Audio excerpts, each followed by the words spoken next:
Now let's drill down on the NII. We saw earlier NII on the runoff basis, the product margin totally disappeared. But in fact, because of other factors, that they did not disappear. Why? So now we look at the NII, the four drivers of NII. The point is NII is not by itself, but it's driven by other parts that give us the NII. NII is driven by the margin. Now, this is what we have been focusing a lot, right? We buy a product with a good margin, we pick up the yield, and so on. That is the margin of the product. But however, as I pointed out, this margin has to be net. So it has a lot to do with the funding. And the funding drives that part as well. So that is the net margin. Then you have unrealized gain. That has to be amortized. So your unrealized gain amortized will flow into your realized net income. That is why NII and EVE are intricately related. You saw earlier that the EVE change is very much affected by the NII. But on the other hand, the NII has a component of unrealized gain amortization. That means if you have unrealized gain, it will be released as realized income. And therefore, they're intricately related on the side. It's quite different to what we think of EVE EAR risk report, as Professor Chowdhury talked about. You shock the rate and you look at the risk. But if you look at it as a performance level, then we want to find out what constitute, what drive the NII, what drive the EVE. And you find that they have common factors inside that drive them together. Therefore, there's no paradox. The paradox simply is that you just have to go deeper to see what really drives them. Once again, even though Professor Chowdhury said that go in the opposite direction because that's on the risk basis. But if you look at a performance basis, then they can be explained. Now, let me now drill down, peel off, and make it more transparent of the chart I showed earlier. I showed that the product margin gains 0. That's how it works. The year before, you can see the yellow bar, significant. Silicon Valley Bank is making a lot of margin income. And by the final year, you can see it drops until it's 0. But this picture is very clear about exactly why the NII remains high. What is this green bar? Green bar is a capital income. When interest rate went up, the asset is bigger than liability. The net of asset and liability has been making more money with higher interest rates. So the model says that you make more money as interest rate goes up, and that makes this increasingly high income. Where does the red come from? The red come from is the amortization of the gain. Where does the gain come from? When interest rate goes up, Silicon Valley Bank give out a meager offer rate.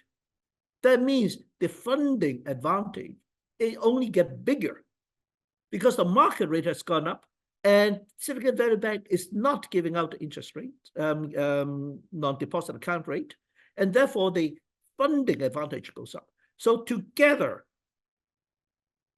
the funding advantage, along with the capital income, make up for the significant loss in value of the margin. That really highlights the problem of a bank in the sense that its income is actually generated by just having more capital with high interest rate or simply amortizing the gain. But that leads us to understand exactly what the problem and how Silicon Valley Bank collapsed. That is because it just had a failed business model. Now let's look at the funding rate. The bank is giving up 5 basis points, 5 basis points, 5 basis points, 5 basis points the year before. And when rate went up, it forced to give out to 17 basis point here and 32 basis point. And finally, they had to catch up so that it gave out 116 basis point. Meanwhile, the market rate has continued remained high, but they give out 116 basis point. What is the impact?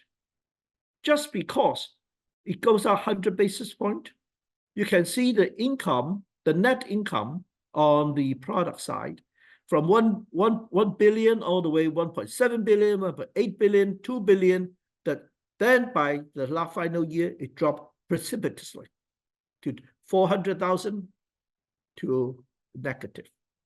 That means the balance sheet is very sensitive to the offer rate. And for the discussion I have, basically, the balance sheet is busted because the business model cannot sustain this kind of balance sheet when the costs continue high, and they cannot raise the offer rate any higher because there will be significantly impact point. This is the numerical representation of how apparently the still NII remains high, because you can see the higher capital make higher income. Now, this is very relevant in today's discussion. Interest rate has gone up. Many banks are reporting higher net interest income. But remember, higher net interest income is expected because many community banks have a very high capital ratio. But high capital ratio with high interest rate, you do expect the higher net interest income. The question is, are our products profitable or not? That is the crucial question. So therefore, in summary, is that by using Silicon Valley Bank as an example, you can see that NII and EVE are intricately related because their underlying performance drivers are similar. They share similar performance drivers as I have listed here. And therefore, when they are not performing well, both would be affected in their own respective way. Therefore, it is important to understand what really drives the performance numbers, and now we can go to what we're going to do about it. This performance attribution is somewhat backward-looking, but I will show that it's kind of important to show later that it is important to understand this. But now let me go forward. What are we going to do about this with this information? Once again, Professor Chowdhury talks about that what would be the right report to ALCO to see all the risks together. Now, we do have a directed dashboard covering all the risk and how they compare, and then what action we can take from the ALCO side, looking at all the regulatory requirement on the EVE risk, EAR risk, and so on. But now I want to switch to perception, the understanding of the directed dashboard. Here is a part of the directed dashboard. It's looking at the balance sheet comparison of the bank and of the peer group. Now, this is using publicly available information. So it's not a specific bank. Actually, it's a call data.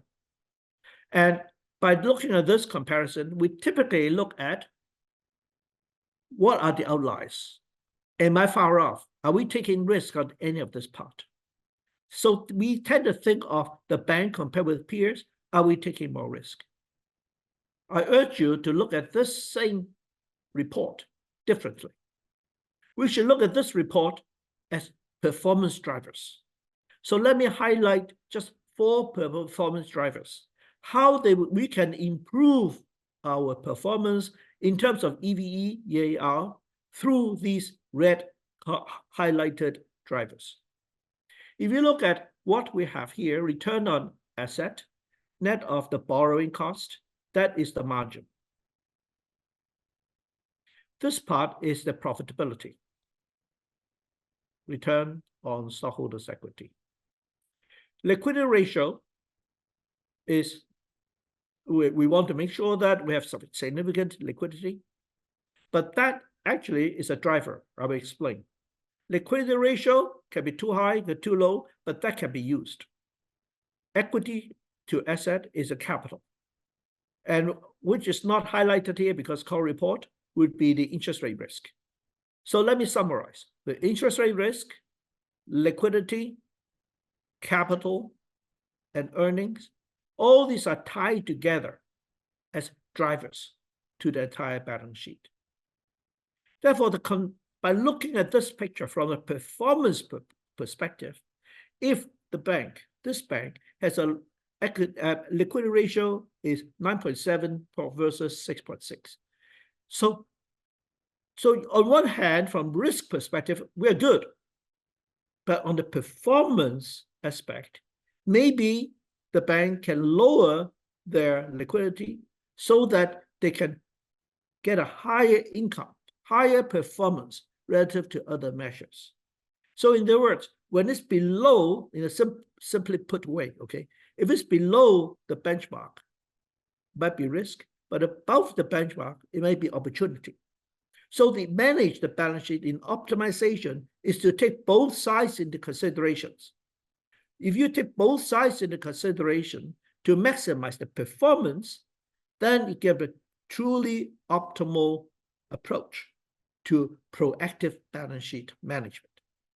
So therefore, proactive management doesn't have to be in case of crisis. That's a risk approach.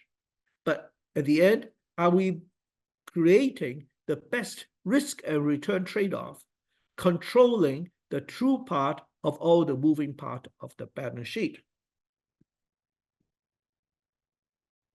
With this concept, then we have a number of applications.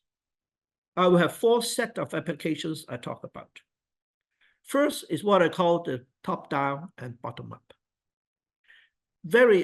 Almost operationally important for most of our clients, banks, is loan profitability. We originate loans. Are we making money? Are we picking the most profitable, risk-adjusted loans that put on my balance sheet? If we ask this question, then the question is also, how is you optimally funded? Because without understanding the margin, we don't know the profitability. So how do you optimally fund it, managing the risk? And then when you do the calculation to say that this is a good profitable loans that we put on, how it's translated to the NII, the senior people management want to look at on the balance sheet level, the NII, how it's going to affect it. So this is bottom up. Top down, likewise, the same. Top down is that on the ALCO level, do we have a target for the performance drivers? Now, the target is not NII or EVE, but what are the moving parts that we can change, adjust, so that the entire balance sheet will be optimized. To do this, there is another layer of models. The model has to relate these performance drivers on the transaction side, whether you are making a loan, or you are doing funding, or you are doing buy and sell from in the capital market. We have to know that what are the impact from the transaction, the risk performance level, how it flow into the balance sheet level, so that top down and bottom up are consistent. And that is a third slide that Professor Chowdhury talks about. Yes, you can, because you need a model to link the two parts. So in our case, we have all the loan central, all the loans in the market, and all the bonds, and you have the balance sheet. You can use this methodology to see. On the bottom here, in the capital market world, we can talk about are we matching duration, or are we yield pickup? And these are the trades that we can do. But now the model translates this capital market analysis into the balance sheet information. It seems simple. Net interest income at the balance sheet level is 3.02, but after you do a trade, it's 3.13. This is totally consistent with the capital market calculation. That is the point. The point is that they can be reconciled. The balance sheet information, the spread we're making on the balance sheet, can be made consistent to every transaction on the capital market with the customer and so on. They can be reconciled. Now, that's important because when we do a loan, we actually can go up into what NII we're contributing to the balance sheet. And consequently, we can do the relative comparison of profitability. Different product, different risk. Now, can we compare them? Yes, with a consistent measure on the balance sheet level, how it actually affected.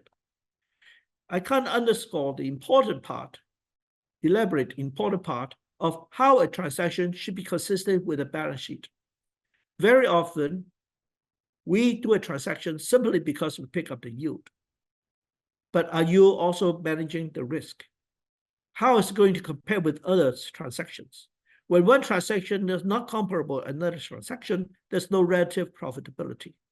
If your trade actually increased the balance sheet duration, while the balance sheet has too much duration already, there will be another transaction on the risk department to unwind the duration exposure. But however, by contrast, if on the transaction level, we are already consistent with the top-down approach, that it will be more efficient. But optimization is not a mathematical calculation. It is a business decision. Business decision at the end has to be a risk and return trade-off. Because we cannot match all the risk all the time, we have asset greater than liability. There is a risk that you have not matched up. And therefore, that has to relate to risk appetite, the risk appetite of the balance sheet of the management. And for that reason, understanding the risk appetite, using this methodology of using the performance drivers to adjust the balance sheet, now we can expand our analysis into handling the option risk, the credit risk, the model risk, such as the CMO with all the waterfall structure, price risk, and other risk involved. And therefore, we can plot them as a plot here of different trades. And now you can see that it is comparable or not comparable depending on the risk measured on the x-axis and return on the y-axis. That is called the performance efficient frontier. The efficient frontier is therefore depends on the risk appetite of the firm, of the bank. Now, the important part, it seems, okay, I've seen this scattered plot before. What is different? The difference is that this optimization is already optimized. It's already take the performance drivers into consideration, give you the optimization. Now, given different type of loans, we can now plot for you to see how different type of loans with different risk characteristics can be compared, and so that the balance sheet can look at the part, compare the relative part. So the fourth part of the application is the feedback loop. The feedback loop is that you saw our performance attribution before, showing that over time that the change in EVE, but at the end, you can see, unlike Silicon Valley Bank, most of our clients have significant NII. So you can see the yellow part is significant. But right-hand side of the bank has a lot of duration, a lot of interest rate risk, though the green part changes. On this side, the bank has very little interest rate risk because they use it very short term, but at the cost of a lot of transactions because a lot of trade. So therefore, this is a feedback loop allowing us to look at every transaction and monitor the risk and so on, and give the regulatory report showing that you are measuring risk, what we call the EVE recursive backtesting. You can actually look back and see what you're doing. And therefore, for this reason, because of power importance of the feedback loop to the directed dashboard, we offer this analysis of feedback loop as part of the directed dashboard. So when Professor Chowdhury says what we should add to this director dashboard for ELCO, the feedback loop is part of that analysis. Now, there are a lot of moving parts going on. It's complicated and a lot of functions within the banking process. How do we then manage all the banking process? That is the governance management. So I will leave that to Dr. Hassan to discuss the management.